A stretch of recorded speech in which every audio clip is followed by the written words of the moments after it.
tarde, boa tarde, boa tarde, boa tarde. Essa aula, pessoal, se tiver um novato aí, seja bem-vindo, seja bem-vinda, tá? Se tiver algum novato, já está sabendo das dicas, beleza? De biometria. Não sei, Renan, não tenho essa informação, mas não demora. Eu sei que não demora. Eu imagino que se vocês pedirem hoje, no máximo amanhã deva estar com vocês, tá bom? Imagino eu. Demorar eu sei que não demora, mas só que eu não sei o tempo certinho, tá bom? Então, peçam lá. Quem for novato aí, ó, seja bem-vindo e bem-vindo ao curso teórico do Detran, curso que vai levar vocês para a prova de legislação, tá bom? Já pegaram algumas dicas aí práticas do sistema, beleza? Tamo junto. Gente, essa aula está programada a aula 12 de direção defensiva, tá? Eu não entendi muito bem por que está a aula, eu vou até olhar para o pessoal, porque na verdade, segunda-feira era para ser aula 11. 11 e 15, segunda, quarta, quinta e sexta. Normalmente é assim, veio aula 12. Então vai pegar o quê? Aula 12, 13, 14, 15 e 16. Só tá, gente? A questão do conteúdo não muda não, tá? Só mudou o número da aula, tá bom? Segunda, terça, quarta, quinta, né? E tal. Será? Não pensei nisso não, Priscila. Bem pensado. Não cheguei a pensar nessa hipótese não. Bem raciocinado, pode ser. Tá? Pode ser que seja. Não tinha raciocinado isso não. Pô, gostei disso aí. Vou trabalhar a ideia. Então, povo, de segunda a sexta, segunda, terça, quarta, quinta e sexta, aula 12, 13, 14, 15, 16. Para quem é novato, é assim que funciona o cronograma. A sequência durante a semana, tá bom? A aula que começa na segunda-feira, naquele horário, igual hoje, 3 horas da tarde. Terça-feira, 3 da tarde, direção defensiva, aula 13. Quarta-feira, direção defensiva, aula 14. E assim sucessivamente. Acontece de segunda a sexta, a mesma matéria, no mesmo horário, com o mesmo professor. Bom? Beleza. Hoje, gente, o que eu costumo fazer? Só vai trocar o número, como eu falei com vocês, né? Nessas aulas, 11, né, hoje, eu costumo mostrar um vídeo de direção defensiva, que é um vídeo de quê? Resumo do que já vimos até aqui. Tá bom? Eu costumo mostrar na parte 2, na aula 11, segunda-feira, né? Aí pega nesse ponto aqui, ó. Você quer ver?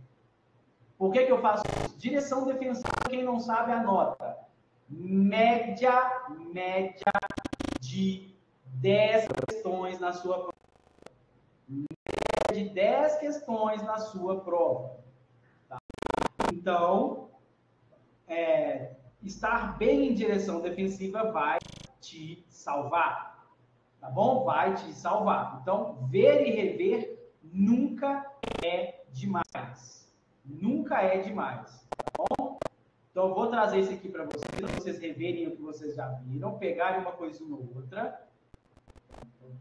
Aderência, deixa eu ver o início disso aqui.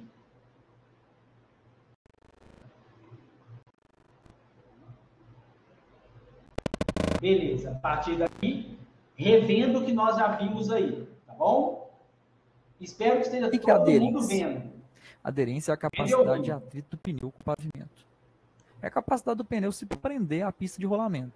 Isso é aderência, atrito do pneu com o asfalto. Contato do pneu com o asfalto. A aderência, ela está relacionada principalmente à calibragem correta do pneu. E aqui, por exemplo, nós temos as situações. Ó, pouca pressão, pressão correta, excesso de pressão.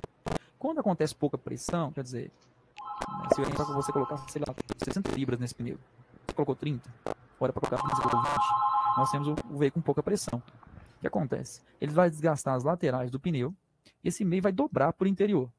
Nesse caso, nós vamos ter uma perda de estabilidade também. Porque vai perder atrito, vai ter atrito só nas laterais, o meio não vai ter.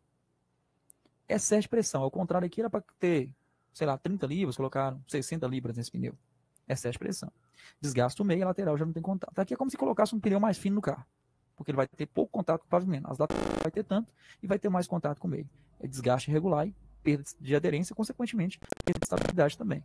Pressão correta. Aqui nós temos o desgaste correto do pneu.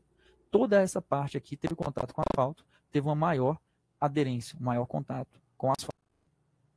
Também observo desgaste vendo aí o curso, né, o vídeo. E aqui nós temos a questão do desgaste. Essa borrachinha que está no fundo do pneu, esse fundo aqui no friso do pneu aqui, ela tem exatamente 1,6 milímetros. É o máximo que o pneu pode rodar. Essa parte do pneu, que é a banda de rodar, ela vai desgastando, desgastando. Quando ela chegar nessa borrachinha no fundo do pneu aqui, é a hora de substituir o pneu. Então observe, nós vamos trocar o pneu do carro quando tiver desenhos, quando tiver os sulcos ou friso ainda. A gente não pode esperar totalmente ele ficar totalmente liso, com o pneu careca, para poder substituir, não. Chegou na borrachinha lá no fundo do pneu, substituiu o pneu. Sempre observando calibragem e também a conservação. O que tem relação com a aderência diretamente é isso. A aderência, ela trabalha de forma contrária à velocidade. Quanto maior a velocidade do seu carro, menor a aderência, menor atrito você tem. Quanto menor a velocidade, menor a aderência. Então, observe, você tem que analisar que a aderência ela já trabalha de forma contrária à velocidade. Então, você tem que manter seu veículo em questão de pneu em bom estado de conservação e calibrado corretamente para que você mantenha o máximo de aderência possível no seu veículo. Isso aqui vai interferir na questão da aderência, sim, né, do atrito do pneu, questão de calibragem e do desgaste dos pneus. Chamada lei da inércia. O que é isso? A primeira lei de Newton, ela diz o que para nós? Todo o corpo permanece em seu estado de repouso ou de movimento uniforme em linha reta, ou movimento retilíneo, a menos que seja obrigado a mudar seu estado por forças impressas a ele. Então, o que ele diz? O que Newton diz sobre isso? Então, nós temos, se um corpo está parado, ele tende a ficar parado. Se o corpo está em movimento, ele tende a continuar em movimento, a menos que uma força seja aplicada a ele. Quando a gente está em um ônibus, nós estamos parados dentro de um ônibus. O ônibus está parado e os ocupantes do veículo estão parados. Quando o ônibus começa a entrar em movimento, o que o corpo nosso faz? Vai para trás. Mas não necessariamente. O que a lei da física fala? O que a lei de Newton fala? Um corpo em movimento tende a continuar em movimento e um corpo parado tende a permanecer parado. Nosso corpo estava parado. Quando começou em movimento, ele começou a entrar em movimento, nosso corpo tendeu a ficar parado. Só que teve uma força aplicada a ele, né? Obrigado a mudar seu estado por uma força impressa a ele. A força foi essa. Nosso corpo tendeu a ficar parado, só que o veículo entrou em movimento. Então, nós continuamos, o ônibus foi e nosso corpo foi para trás. Quando, né, a gente consegue se equilibrar no ônibus ali, consegue ficar parado, agora o nosso corpo também tem movimento, né? Observe. Entendeu? O ônibus foi, né? Quase que a gente cai. Nesse caso, você conseguiu adequar ali, conseguiu segurar. Agora seu corpo está em movimento. Perfeito. Se você solta lá, seu corpo está em movimento, o ônibus também está em movimento. O ônibus, por um motivo, freia bruscamente, por exemplo. O que acontece? O nosso corpo estava em movimento, o ônibus parou, freou, né? Deu uma freada brusca. Nosso corpo continuou em movimento, né? Continuou ao movimento. A gente vê aqui o exemplo da bicicleta, do cavalo, por exemplo, né? O corpo estava em movimento, o ônibus parou, nós tendemos a continuar em movimento novamente. Aqui nós vamos entender um pouco mais sobre os fenômenos que podem acontecer no nosso veículo. Força centrípeta. O que é força centrípeta? É a força resultante que puxa o corpo para o centro da trajetória em um curvilíneo e circular. Então a força centrípeta, ela tende a puxar o interior da curva. Então, quando o condutor tem uma curva, ele tende a entrar para o interior da curva.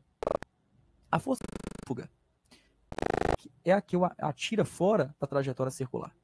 A força centrífuga é percebida quando você está entrando em uma curva com velocidade um pouco mais alta. Então, é arremessado para fora. Né? Dá para você perceber isso quando eu estou fazendo a curva para a direita. Nosso corpo vai para a esquerda. Isso é a força centrífuga atuando sobre o corpo dos ocupantes do veículo. Transferência de massa. O que é transferência de massa? Consiste na sobrecarga de peso no eixo traseiro ou dianteiro em razão de aceleração ou desaceleração. A transferência de massa é quando o condutor freia o seu veículo, o peso que está no eixo traseiro vai para o dianteiro. E quando ele acelera, o peso que está no eixo dianteiro vai para o traseiro. Dá para perceber isso aí quando a gente observa até a inércia, né, que a gente viu sobre o ônibus. Está na motocicleta, quando acelera, seu corpo vai para trás. Seu corpo estava parado, a motocicleta começa a estar em movimento, você tende a ficar parado, você acaba indo para trás. Quando freia, ao contrário, você estava em movimento, a motocicleta para, a gente tende a continuar em movimento. Aí a gente vai para frente. Então, essa transferência de massa, que é essa troca de peso, está mostrando aí, basicamente, também a inércia sendo aplicada. Chama transferência de massa, Lembra aí, é só troca de peso. Quando freia, o peso vai para frente. Quando acelera, o peso vai para trás. Isso aqui são alguns comportamentos que podem atuar sobre o veículo. Nós temos aqui o comportamento subestressante e o comportamento sobreestressante. Quando o condutor entra em uma curva em uma velocidade alta, o que acontece? Acontece o subestressamento. Quando o condutor entra na curva com velocidade alta, desgarrar a parte dianteira do veículo. A dianteira, lembra da transferência? Acelera, o peso vai para trás. A roda dianteira tende a ser leves, desgarra do pavimento. E aí o carro tende a sair de frente em uma curva, igual ele está saindo aqui. O comportamento sobreestressante é diferente. É com a desaceleração. Quando você, por exemplo, está com velocidade alta e pisa no freio numa curva, acontece a transferência de carga, o peso que está atrás vai para frente, a parte traseira do carro fica mais leve, desgarra do pavimento e tende a entrar para o interior da curva. Então o comportamento subestressante é o desgarramento das rodas dianteiras. O sobreestressante é o desgarramento das rodas traseiras. Aqui tem relação da aceleração e aqui tem a relação da frenagem. Isso aqui vai ser mais ou menos como um macete. Quando o condutor acelera, o peso vai para trás. Acontece, em uma curva, por exemplo, o subestressamento, que é o desgarramento das rodas dianteiras. Então, acelerou, o peso vai para trás, a parte da frente está mais leve, tende a desgarrar com mais facilidade. Atua sobre ele a força centrífuga, que tende a lançar o veículo. Então, acelerou, peso para trás, desgarra a frente, o carro sai da curva. Ao contrário, nós temos quando a gente freia. Quando freia, a transferência de carga transfere o peso da roda traseira. Acontece o desgarramento da roda traseira, que dá o nome de sobreestressamento. O veículo vai tender a entrar para o interior da curva. Força centrípeta, que tende a lançar o veículo para o interior da curva. Então, uma, duas vezes aí para vocês entenderem isso aí. Cai muito em prova estudando sobre isso. Frenagem de emergência. A frenagem de emergência seria a redução imediata da velocidade do veículo no menor espaço possível. A frenagem de emergência, eu não vou usar ela facilmente. Eu vou usar ela numa situação de emergência. Estou dirigindo, acontece uma situação de eu ter que parar meu veículo muito rápido, eu vou usar a frenagem de emergência. Retire o pé do acelerador. Tirar o pé do acelerador, colocando sobre o freio. Então você vai tirar o pé do acelerador e pisar no freio. Manter o veículo em linha reta. Freie fortemente. A força sobre o sistema de freio não deve ser superior do atrito do pneu com o pavimento. Por quê? Porque se você pisar no freio com tanta força, vai travar as rodas.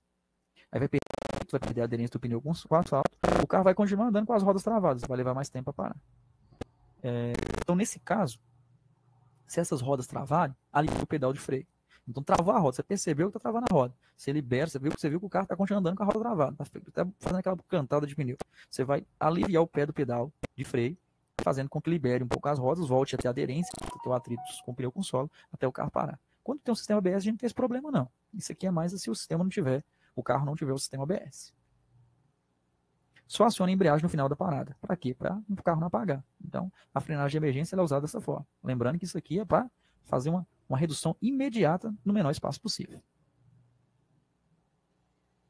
Condições adversas. O que é condição adversa? Condição adversa são todos aqueles fatores que podem prejudicar o seu real desempenho no ato de conduzir, tornando maior a possibilidade de um acidente de trânsito.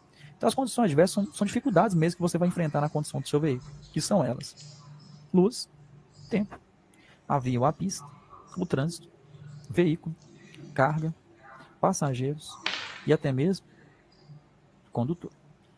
Então, condutor, na verdade, a maioria dos acidentes, cerca de 90% dos acidentes de trânsito acontece por culpa nossa. Vários tipos de condutores aí que nós vamos se deparar. Ou podemos até ser um deles, dependendo de cada personalidade de cada um de nós aí. Então, essas são as condições adversas. Nós vamos ver cada uma delas aí, de tópico a tópico. A primeira vai ser a condição adversa da luz. Condição adversa da luz. A falta ou excesso de iluminação podem aumentar os riscos no trânsito. Ver e ser visto é uma regra básica para a direção de seguro. Então, condição adversa da luz, ela provém de excesso ou falta de iluminação. Quando tem muita luz, dá o nome de ofuscamento. Ofuscamento é uma cegueira momentânea, em razão do excesso de luz nos olhos. Pode ter por luz natural ou por luz artificial. Quando é por luz natural, recomendo que a gente use óculos escuros, óculos de sol ali, para evitar esse excesso de luz nos olhos. Quando acontece da luz alta, exemplo do farol alto do carro, tem essa linha branca que está à direita da via, recomendo que você olhe para ela. Você não olha diretamente por faixa de luz, olha para essa linha branca, e espera que esse carro passe com o farol alto novamente. Depois que ele passou, não tem problema nenhum você olhar para frente novamente. Essa linha, ela vai te dar uma referência da pista para que você não saia da pista de rolamento. A gente tem também a falta. Excesso, ofuscamento. Lembra dos nomes. São como ser cobrado na prova, esses nomes. Ofuscamento, cegueira momentânea em razão da luz natural ou artificial. A penumbra é a ausência de luz. Falta de luz gera um risco de acidente para você. Se não tem luz, noite, por exemplo, escuro, a luz vai ficar, você vai ficar dependendo diretamente da luz emitida pelo seu veículo. Por isso que tem que estar a parte elétrica toda em bom estado, para que não ofereça um risco para você. Algumas condições climáticas e naturais afetam as condições de segurança também. A gente tem chuva, a gente tem neblina, neve, aqui no Brasil não tem, né? Pode acontecer granizo também e tal. Pode acontecer essa situação também, mas as mais comuns são chuva, né? Neblina, cerração, vento. Isso pode causar um risco à segurança nossa. Nessas condições, devemos adotar as atitudes para garantir a segurança, reduzindo velocidade, redobrando a atenção, para cada situação ali adversa que a gente acaba enfrentando. A primeira é chuva. O que a gente deve fazer em chuva? Redobrar a atenção, acionar a luz baixa do farol. Nós temos aí 3 luzes do carro, né? Farol lente, farol baixo, farol alto. Recomendo na época de chuva usar o farol baixo, para não ofuscar a visão do outro condutor e você conseguir visualizar com mais facilidade. Aqui o desenho aqui já indica pra gente o que a gente tem que fazer. Ó. Reduzir a velocidade. A placa de 60, eu vou 40. Sou um condutor defensivo. Vou numa velocidade um pouco mais baixa pela condição adversa que eu estou enfrentando. Aumente a distância do veículo da frente. Quando chove, o carro leva mais tempo para parar depois que aciona os freios. Então é interessante você ficar mais longe do carro da frente. Reduz a velocidade. É interessante a redução da velocidade, né? Mesmo pelo fato que você vai ter que ter um espaço maior para você parar. Então é interessante que seja mais longe do carro da frente. Não freie de maneira brusca. Né? Acontece o travamento de roda com mais facilidade, você leva mais tempo para parar. Observação. Piso molhado, reduz a aderência dos pneus, velocidade reduzida e pneus em bom estado evita acidentes.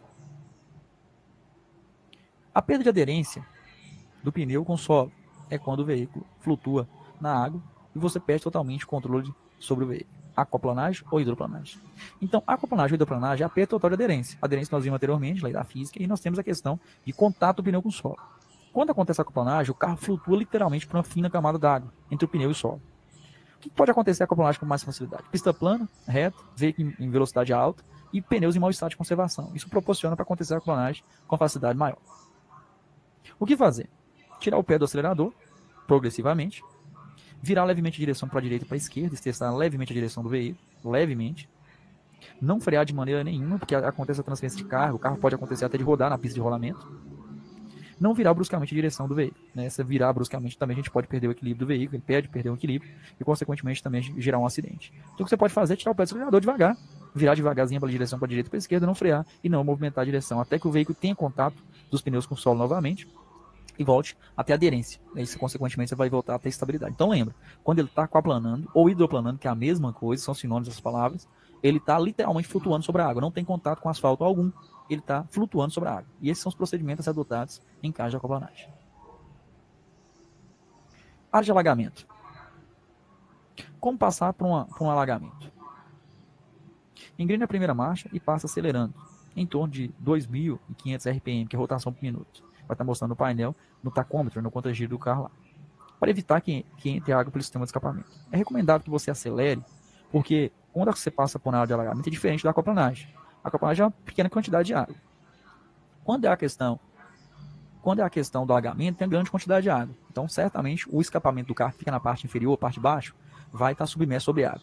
Então, é interessante que você acelere para evitar que entre água no sistema de escapamento. Pede primeira marcha, por quê? Porque é a marcha mais forte do carro.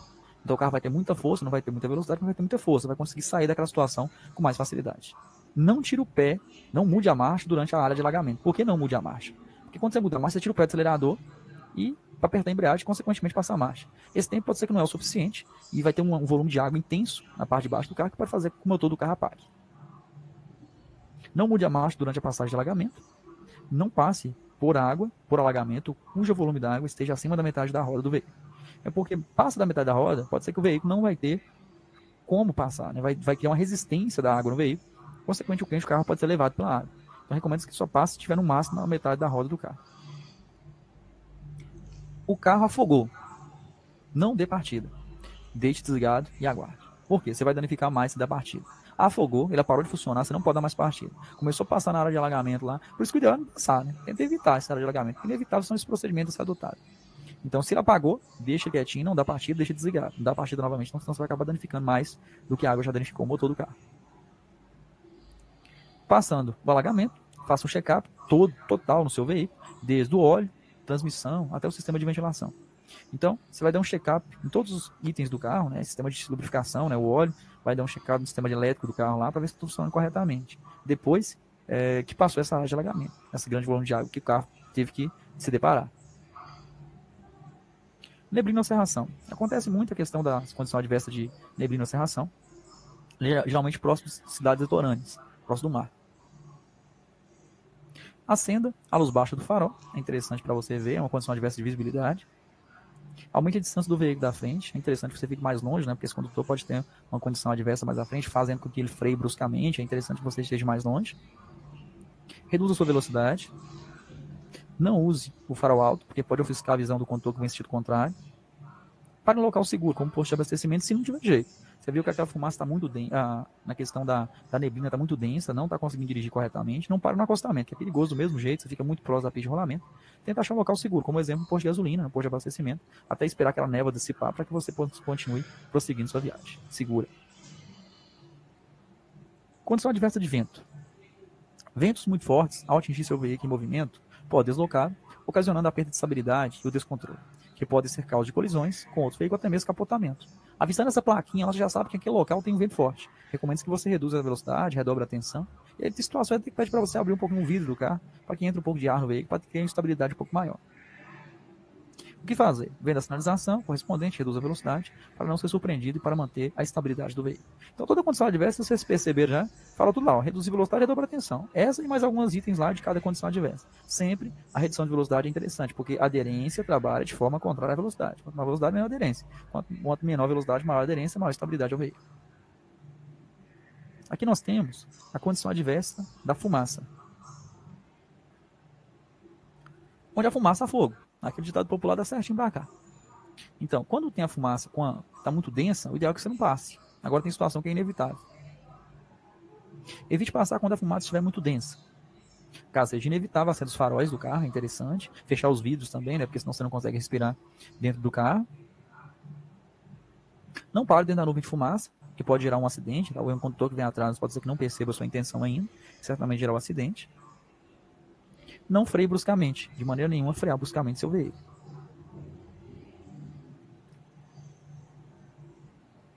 Aqui nós temos a fixação da velocidade.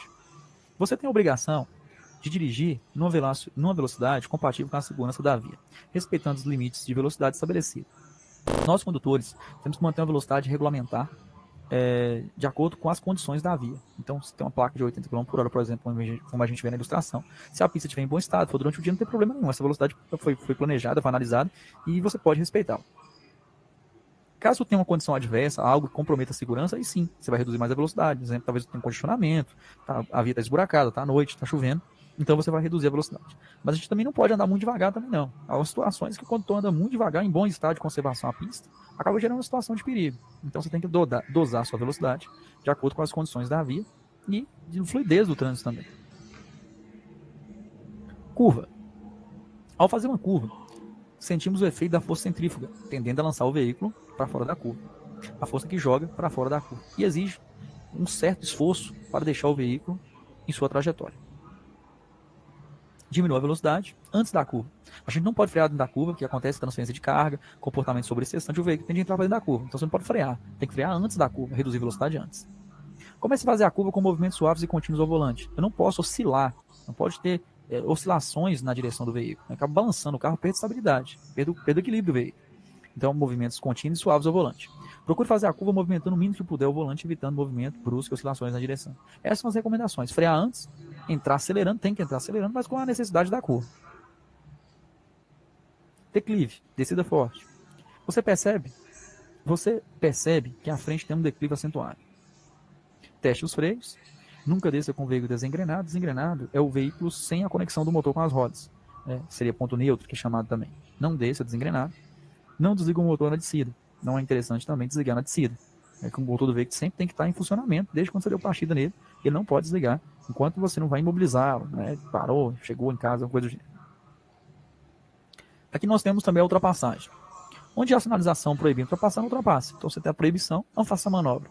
Só ultrapassar, se afaste do sentido contrário se estiver livre. Observar quem está aqui atrás se tem condições de fazer a manobra com segurança. Lembre-se que você pode exceder a velocidade, que você não pode exceder a velocidade máxima naquele trecho. Então, quando você ultrapassar, você não pode ultrapassar e exceder o limite de velocidade. Então, nesse caso, só vai ultrapassar se o condutor da frente permitir que você realize essa manobra, porque senão vai ficar difícil para você. Não dificulte a ultrapassagem, dê sempre a passagem pelo lado esquerdo da via. Não tenha pressa, aguarde a condição permitida e segura para que você realize essa manobra com segurança. Qualquer estreitamento de pista, referente ao estreitamento de pista, qualquer estreitamento de pista aumenta risco. Não tem jeito. Né? O estreitamento de pista, a pista está mais estreita do que o normal. Aqui, por exemplo, caiu um buraco. Né? Quebrou ali o pavimento, ficou uma faixa de trânsito inutilizável. Pontes estreitas, sem acostamento, obras, desmoronamento, barreiras, presença de objetos na pista, por exemplo, provocam estreitamento de pista.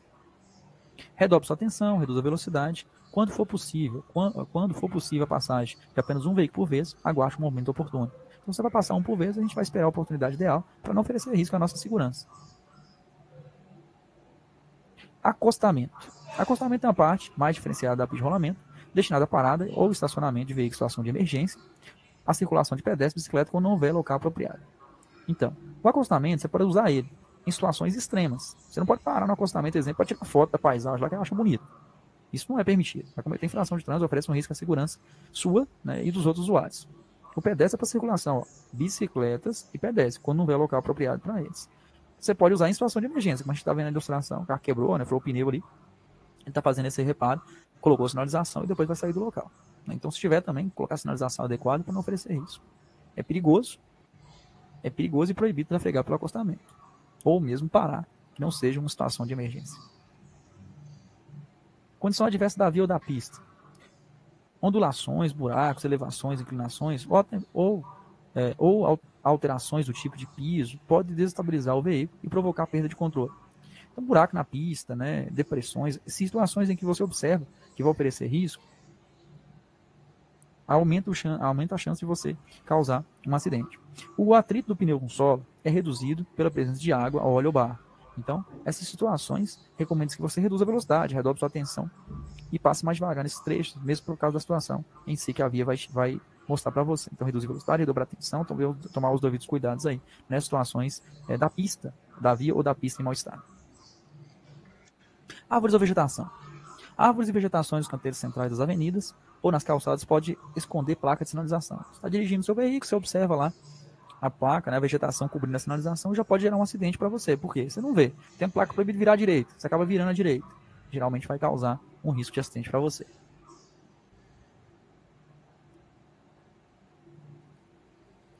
Redobre sua atenção, reduza a velocidade, identificando restrições de circulação. Para você saber o que você pode fazer, você consegue visualizar a placa com mais facilidade. Cruzamento. Cruzamento, elas são áreas de risco no trânsito.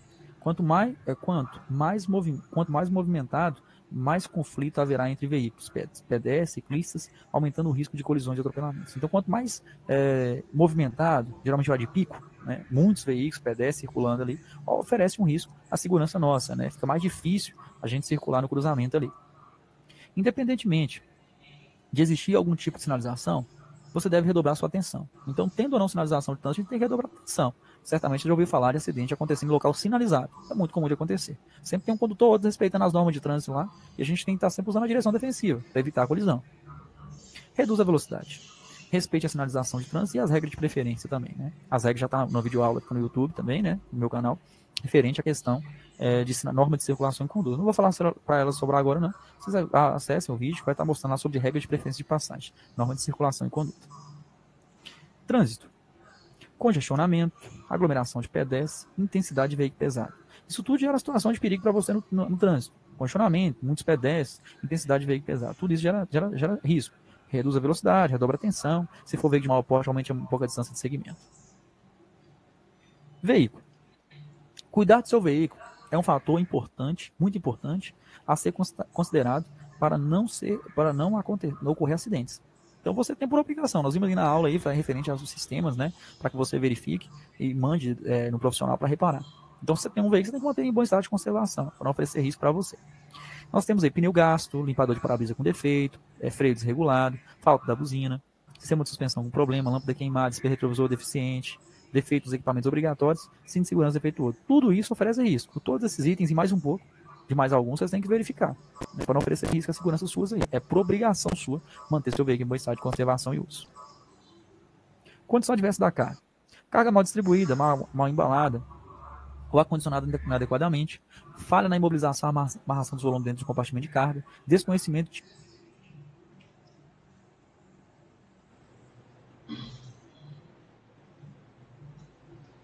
E aí, povo?